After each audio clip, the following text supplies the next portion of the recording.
Ano nga ba ang prenuptial agreement or antenuptial agreement? Yun po ang pag-aaralan natin sa video na ito.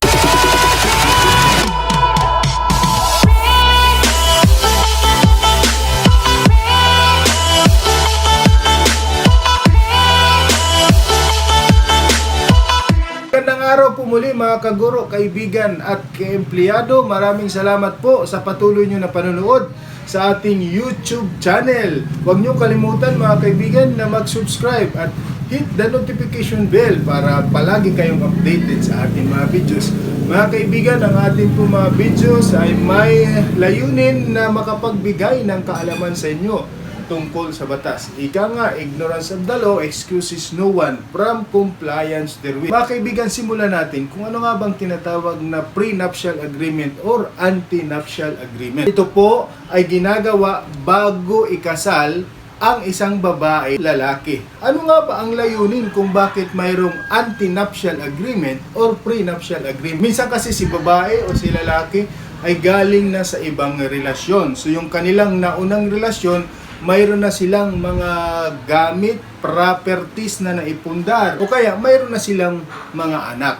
So, kailangan nilang protektahan yung kanilang property para hindi maihalo doon sa property ng kanilang bagong kinakasama o ng kanilang bagong asawa. So, para maprotektahan yung kanilang property at hindi magkaroon ng kalituhan kung saan ang property na kabilang kay babae o saan ang property na kabilang kay lalaki. Kaya nagkakaroon ng prenuptial agreement. Ngayon, kung ang gusto nyo mag-asawa ng lahat ng property nyo pagkatapos nyo ikasal, pagmamay-ari na ninyong dalawa, huwag na kayong antenuptial agreement o kaya prenuptial agreement kasi ganun din naman yung mangyayari sa default system natin, yung system of absolute community property, wherein lahat ng property ninyo kung kayo ay mag-asawa magiging bahagi na ng system of absolute community property. So,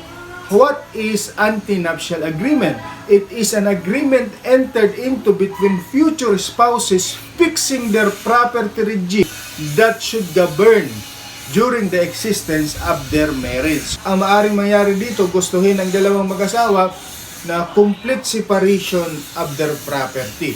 So kung ano ang property ng babae, sa kanya lang. Kung ano naman yung property ng lalaki, sa kanya lang. O kaya maaari ding they can enter into conjugal partnership of gains na kung saan lahat ng kanilang property na na-acquire during their marriage, yun lang yung property para sa kanilang dalawa. At mayroon ding tinatawag na mixed property regime.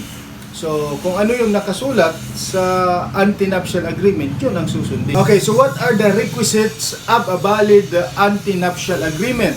1. It must be entered before the celebration of marriage. So, kailangan mapirmahan yung agreement na yan before the celebration of the marriage. Hindi po pwede na you will enter into antenuptial agreement pagkatapos nyo ng ikasal. Ang requirement po sa batas, before the celebration of marriage. Then, number 2, it must be in writing. Hindi po siya verbal or oral. That agreement must be in writing. To affect third person, it should be registered in the civil registry and in the registry of property. So, kailangan naka-register yan sa civil registry o kaya registry of property. Because it will serve as notice to the whole world that you have this kind of agreement. It must be signed by both parties. Siyempre, dapat nakapirma yung babae at lalaki na sila ay nagkasundo at pinagkasunduan nila yung dokumento na yon. The number 5, it must fix the terms and condition of their property relation. So, dapat mayroong nakasa doon specific terms and condition of their property relations. Mayroon pong mga additional signatories kung ang kondisyon ng dalawang mag-asawa ay ganito. If the future spouses is 18 to 21 years old, yung kanilang edad, ay dapat nakapirma din yung kanilang mga parents. Kaya yung guardian. Paano naman kung hindi nangyari? yung kasal at mayroon na silang anti-nuptial agreement. Ang anti-nuptial agreement na yon ay magiging void except for those stipulations, mga nakasaad doon na hindi naman depende sa pag-aasawa nilang dalawa.